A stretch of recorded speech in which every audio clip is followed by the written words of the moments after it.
Welcome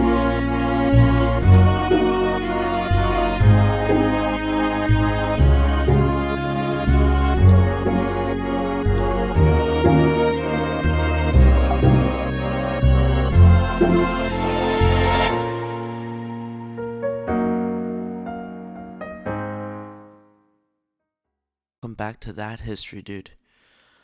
So if you've been following along with my videos, you know that I've been covering lately Clan Bruce, and I've been covering a lot of different branches. Started off with the Lords of Skelton, then the Lords of Annandale, going down through the main branch, the Lords of Conington and Exton, the Earldom of Carrick, finally to Robert the Bruce, the King of Scotland, and Edward Bruce, the High King of Ireland, and their descendants. Now I'm going to cover the Baron of Clackmannan.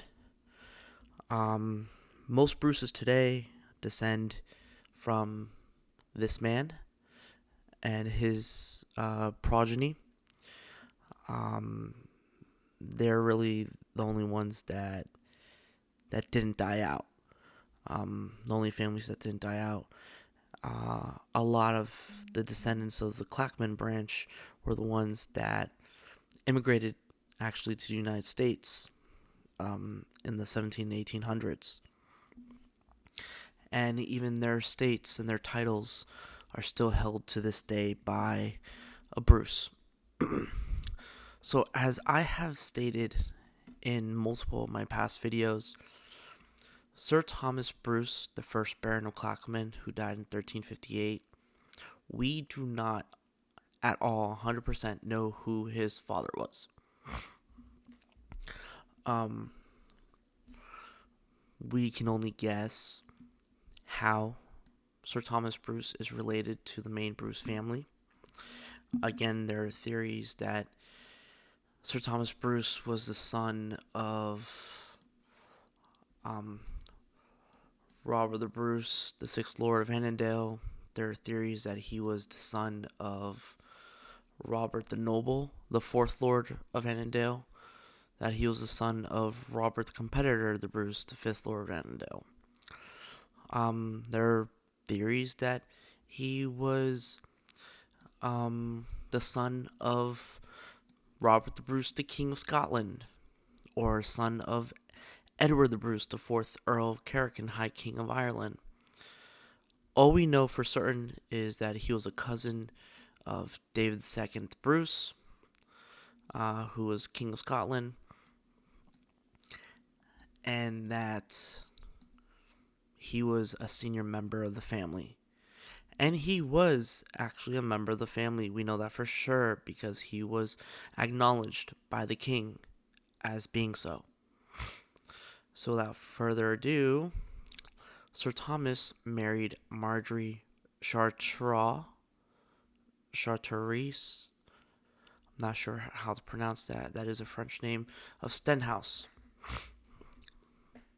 And together they had Sir Robert Bruce, the 2nd Baron of Clackmannan, who died about 1403.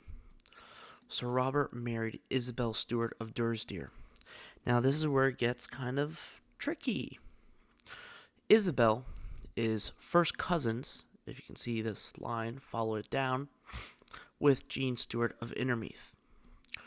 So, that being said, Isabel, her grandson, married her cousin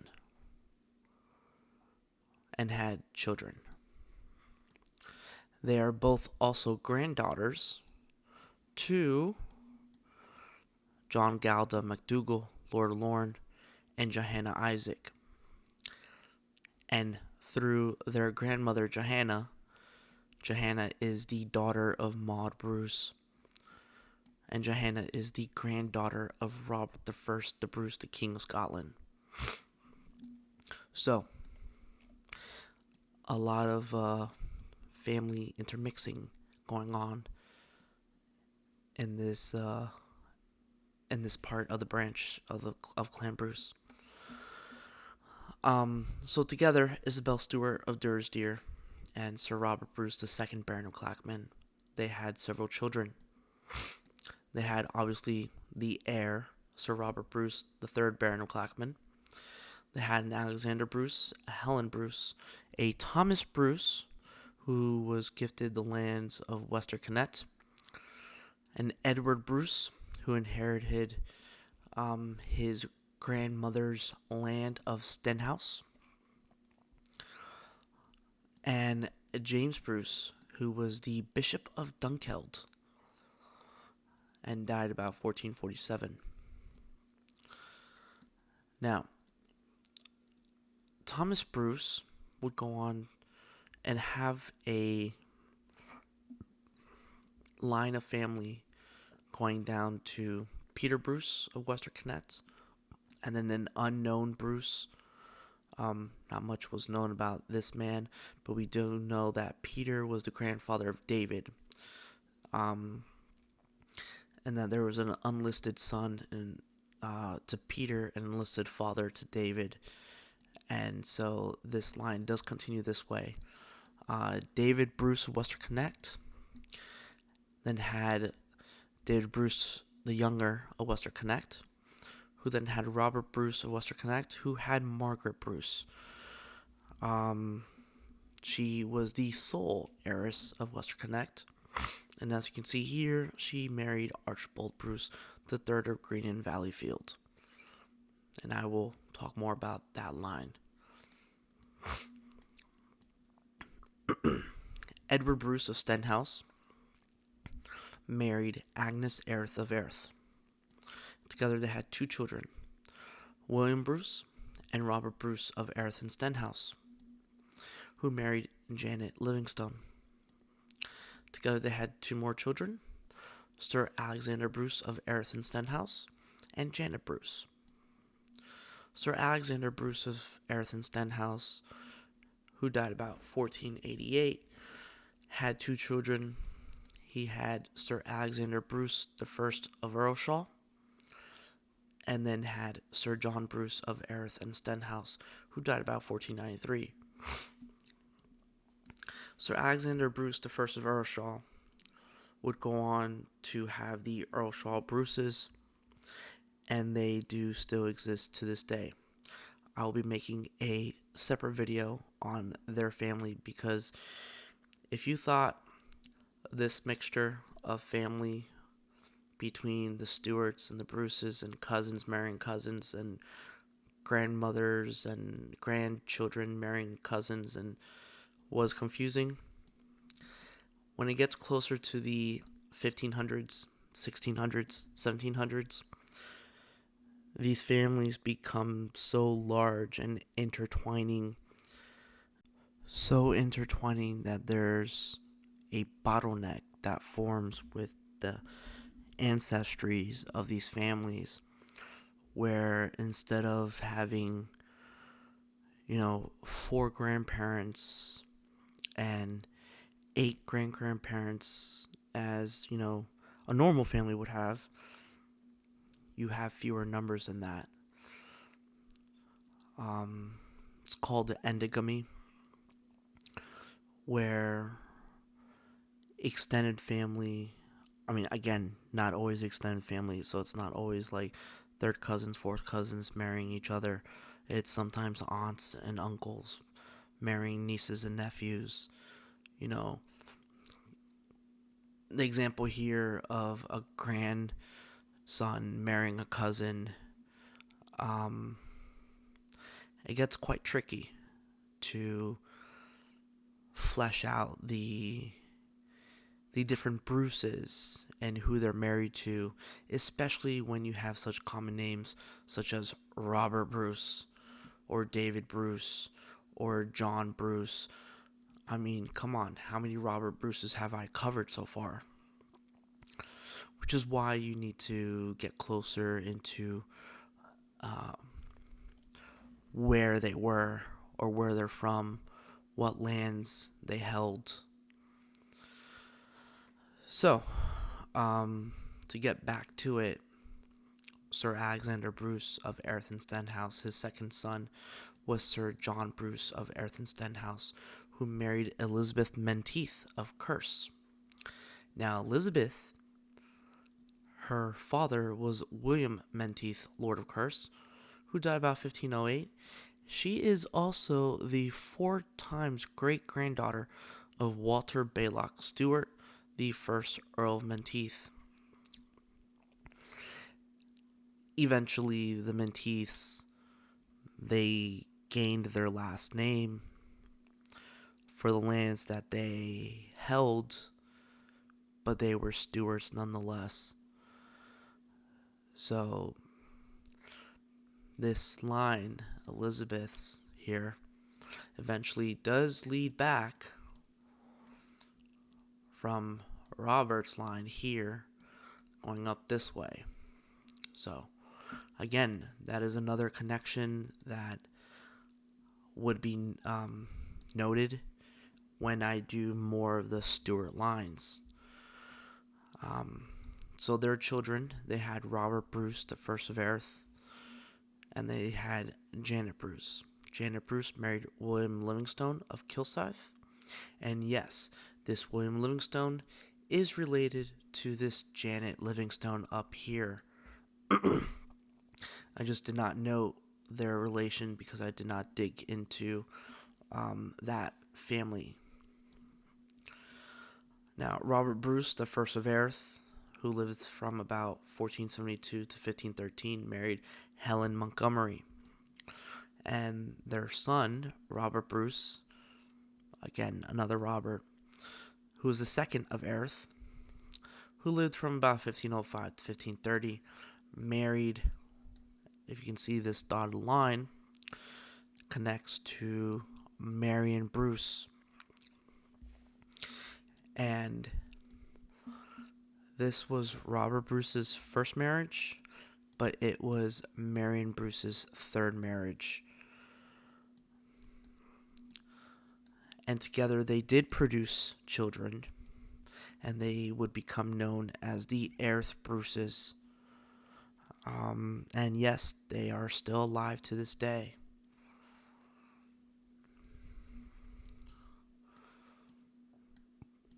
So those are the offshoots of the main Clackmannan branch. I just want to cover them a bit to give you guys some details of what ended up of the other children. But now let's get back to the main branch. So, Isabel Stewart of Durrisdeer and her husband, Sir Robert Bruce, the second Baron of Clackmannan, together had Sir Robert Bruce, the heir to Clackmannan, and who would become the third Baron, who married an unknown woman, but we do know that her last name is Scrimgeour. I'm not sure how to pronounce that, of Dudhope. Together they had 3 children, James Bruce, Patrick Bruce, and Sir Robert Bruce, heir to lands and title, Sir David Bruce, who would become the 4th Baron of Clackmannan, who lived from about 1392 to 1422, who married Jean Stewart of Innermeath. Together, they had John Bruce, the 5th Baron of Clackmannan, who married another Stewart, Elizabeth Stewart of Rosyth.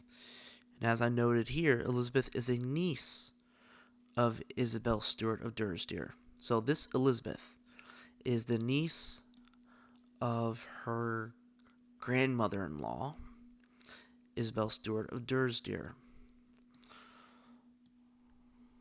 Sorry, great-grandmother-in-law.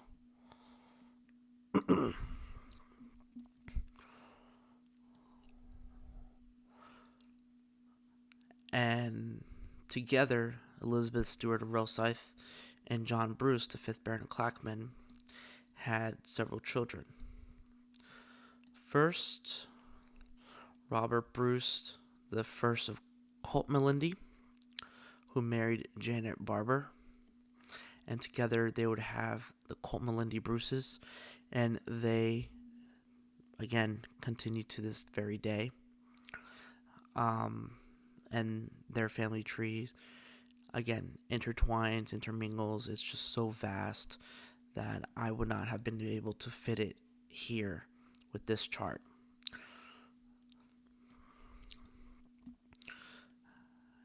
And then Matilda Bruce, who married Sir John Marshall. And then finally, David Bruce, who was the heir to his father, to the titles and land, became the 6th Baron of Clackmannan, with his first marriage to Marriott Harries of Tergels.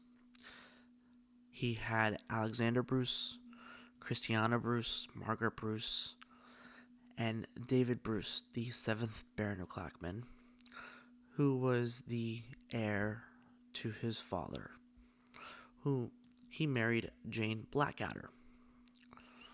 Now, before I go further, I do want to note, with his second marriage, he married Janet Sterling of Keir, and together they had Robert Bruce of Rate.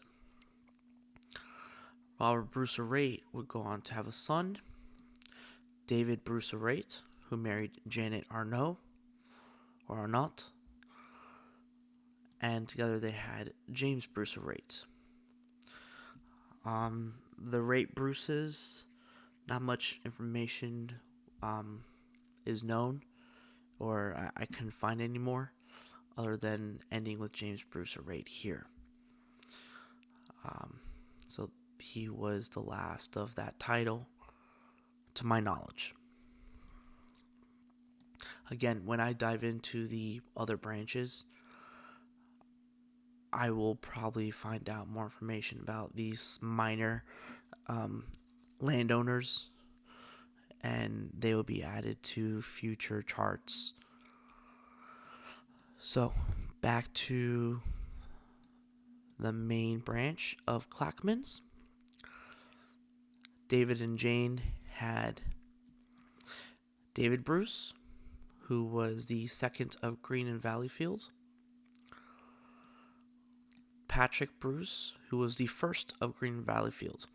Patrick Bruce obviously died with no heirs, without having marrying. So when he died in 1543, the lands of Green and Valleyfield passed to his brother David. David did have children and did marry. Now we don't know who he married, but his son was Archibald Bruce, the 3rd of Green and Valleyfield, who married, again, that heiress, Margaret Bruce of Wester Connect. So the Bruces of Green and Valleyfield merged the lands of Wester Connect from that family of Bruces that descend from the 2nd Baron of Clackmannan, as you can see here. And together, their family would be known as the Green Bruces. And they also continued down. Robert Bruce of Lynmiln, Marion Bruce, who married first Marcus and Clare of Carberry, and then married John Menteith of Cavercay.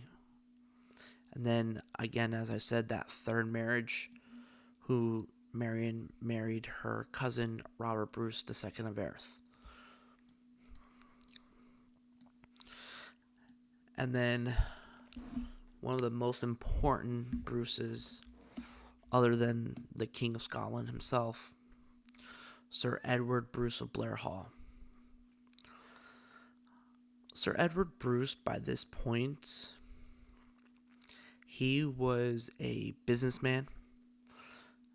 This Bruce family, other than the main barons of Clackmannan, a lot of them were normal citizens.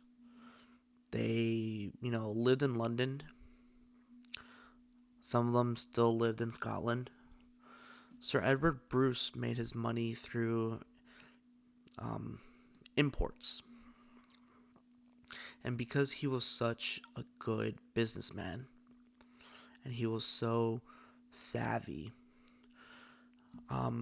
he was able to marry Alison Reed, who again was also a commoner, but his children would be wealthy enough to be in politics, and his children would go on to be the Kincardine Bruces and the Elgin Bruces. So both of these lines still hold titles and still continue to the present day. I again will be making charts on these lines of Bruces and how they still continue to this day. And then some of the sisters to note that David Bruce and Jane Blackadder had: Agnes Bruce, Alice Bruce, and Elizabeth Bruce. Agnes married James Cunningham, Alice married Sir James Colville, and Elizabeth married, in her first marriage, Robert Coles of Bunnymoon, and her second marriage, Alexander Dundas, the third of Fingask. And then his son and heir, John Bruce, who's actually referred to as the Master of Clackmannan because he predeceased his father and never actually inherited the barony of Clackmannan for himself. John Bruce died in 1551. His father died 1556. So the barony actually went to John's son and David's grandson, to David Bruce, the 8th Baron of Clackmannan, who married Margaret Murray of Tullibardine. David died in 1609, but they would have Robert Bruce, who became the 9th Baron of Clackmannan, who died in 1642, and Robert Bruce would go on to have more Bruces, more children and grandchildren, so on and so forth, for another 200 years. The Clackmannan branch of Clan Bruce continued until the 1880s, where the male line died out, and one of the female heirs of the Clackmannan branches married into one of the other Bruce lines. So kind of like what happened here with Wester Connect, where Robert Bruce of Wester Connect had only a daughter, Margaret Bruce, and she was the heiress of the lands and titles, but married her cousin, Archibald Bruce, to keep the lands and titles in the Bruce family itself. So same thing happens with the Clackmannans. All the males end up dying, and the lands and titles and estates get left to a female heir, which, marries the male line of one of the other Bruces, and they merge. So this is the end of this chart for Clan Bruce and its major branches. I do want to show you, this is a portrait of Robert the Bruce, and this is a medieval portraiture of Robert the Bruce and his first wife, Isabella of Mar. So if you like my videos, please like and subscribe. You can find me on Reddit, on Facebook, and obviously on YouTube. Please share, like, subscribe. I will be coming out with a lot more material. I will be covering the Douglases, the MacDonalds, all the branches of MacDonald's, the Campbells, etc. Um, Again, it just takes time for me to do the research and to make these charts. I am not as computer savvy in and making these charts, so it takes me a while. All right, thank you.